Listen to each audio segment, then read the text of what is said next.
Hai, assalamualaikum warahmatullahi wabarakatuh. Kembali lagi bersama kami di sini di channel YouTube-nya Riza Umami Ali. Apa kabar teman-teman semuanya di malam yang cerah ini? Mudah-mudahan kita semua selalu dalam keadaan sehat walafiat, tanpa kurang satu apapun, dan selalu bisa bersyukur dalam keadaan apapun. Oke, buat teman-teman yang baru pertama kali berkunjung di channel ini, tanpa bosan-bosannya kami ingin selalu mengingatkan bahwa jangan lupa untuk menekan tombol subscribe terlebih dahulu supaya channel ini terus berkembang dan kami bisa lebih semangat lagi dalam menyajikan konten-konten menarik untuk kita semua. Oke, sambil kita menyaksikan video proses saya memasak mie Aceh dengan pesanan yang agak sedikit unik ini, yaitu Indomie goreng basah telur ceplok setengah hancur. Ya, gimana proses pembuatannya? Saksikan terus video ini sampai dengan selesai. Bagaimana hasil dari Indomie goreng basah telur ceplok setengah hancur ala warung mie Aceh Riza.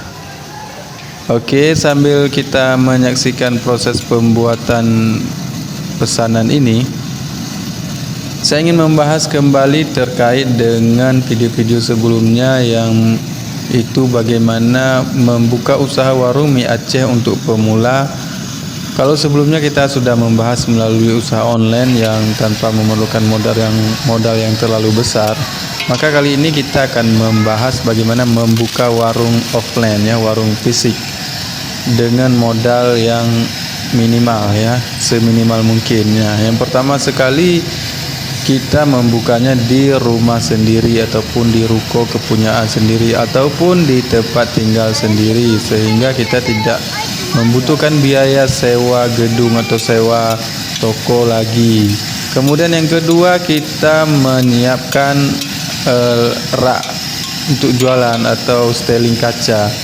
Itu kalau di tempat kami harganya berkisar Rp2.500.000 satu unit, dengan lebarnya 120 cm, tingginya lebih kurang 190 meter, seperti di gambar atau di video rak styling kami. Tempat kita menaruh mie dan aneka bahan-bahan lainnya untuk proses memasak mie.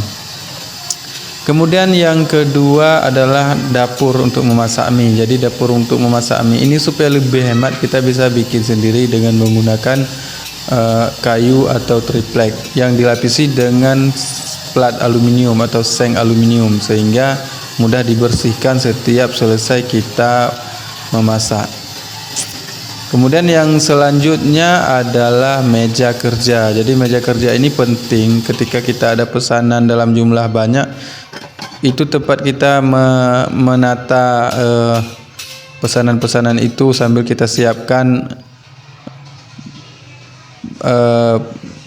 bumbu-bumbunya atau kita kita tambahkan kerupuk segala macam. Jadi tempat kita mengatur sebelum mie itu kita sajikan kepada pelanggan, dan itu juga bisa kita bikin sendiri dengan menggunakan kayu atau bahan-bahan yang ada di sekitar kita.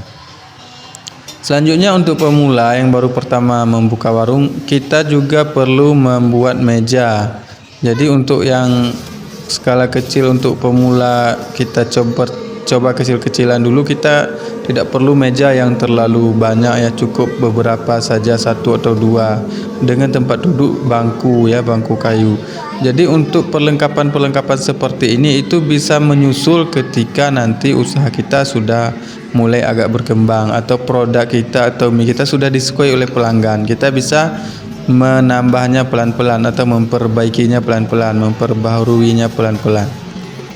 Kemudian yang selanjutnya, peralatan-peralatan seperti wajan, ya, kompor dan sebagainya, itu peralatan wajib, ya, wajib untuk kita penuhi. Nanti harganya silakan teman-teman yang berminat untuk ditaksir sendiri atau disurvei sendiri.